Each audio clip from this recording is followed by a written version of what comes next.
The hallway echoed with the sound of footsteps, lockers slamming shut, and distant laughter. But amidst the noise, her silence stood out. Elise Parker had learned to blend into the background. She walked with her eyes lowered, her books hugged tightly against her chest like a fragile shield. No one really knew her story. No one cared to ask. She was the quiet girl, the one who didn't speak unless spoken to, the one who always sat in the back row, invisible. But what no one knew was that silence can be a storm waiting to break. It started like any other Monday morning. Elise had just finished biology and was heading to the library when they found them. The three bullies who seemed to feed off her quietness like predators sensing weakness.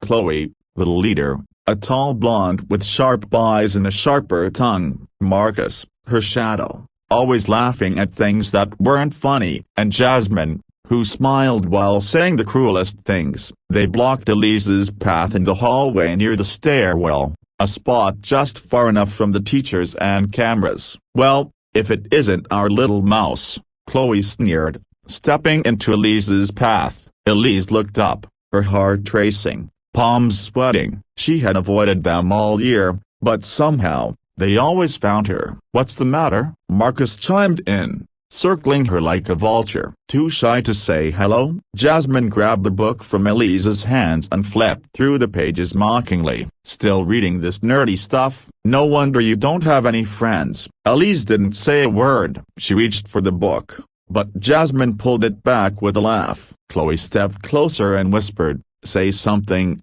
freak." Just once, and something inside Elise snapped. It wasn't loud, it wasn't violent at first. It was a look, a quiet, burning fire that began in her eyes that had seen too much, endured too much, stayed silent for too long. She took a deep breath and calmly reached out, taking the book from Jasmine's hand. Not snatching it, taking, as if she was in control. The bullies laughed, but then Elise spoke softly. "I used to be afraid of you," she said, her voice trembling slightly. "But not anymore." Chloe raised an eyebrow. "Is that a threat?" "No," Elise replied, setting her book down on a nearby bench. "That's a warning." In a blink, Elise moved faster than any of them expected. One swift step forward and she blocked Chloe's next shove with a martial arts parry. Chloe stumbled backward, eyes wide. "What the question mark?" Elise turned to Marcus, who tried to grab her arm, but she ducked, twisted, and swept his legs out from under him. He crashed to the floor with a groan. Jasmine screamed and lunged, but Elise didn't fight with rage. She fought with precision and controlled, sharp movements, every motion calculated. Within seconds, Jasmine was pinned against the wall, breathless. Chloe backed away, stunned. "You're a broken barrier, some kind of ninja or something?" Elise breathed heavily, her eyes locked on Chloe.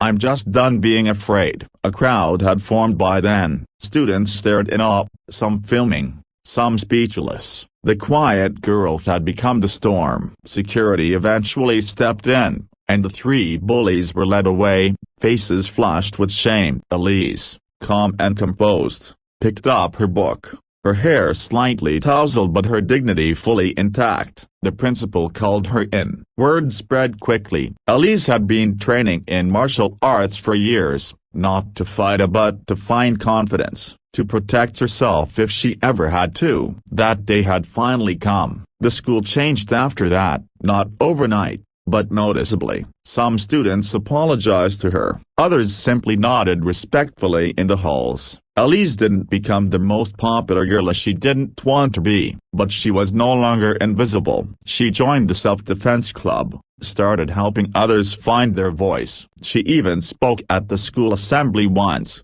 saying, "Being quiet doesn't mean being weak. We all carry storms within USA, some just wait longer to rise." Her words stuck with everyone who heard them, and from that day forward, Elise walked through those halls not as a shadow, but as someone who owned her space, yet with quiet strength and unshakable dignity.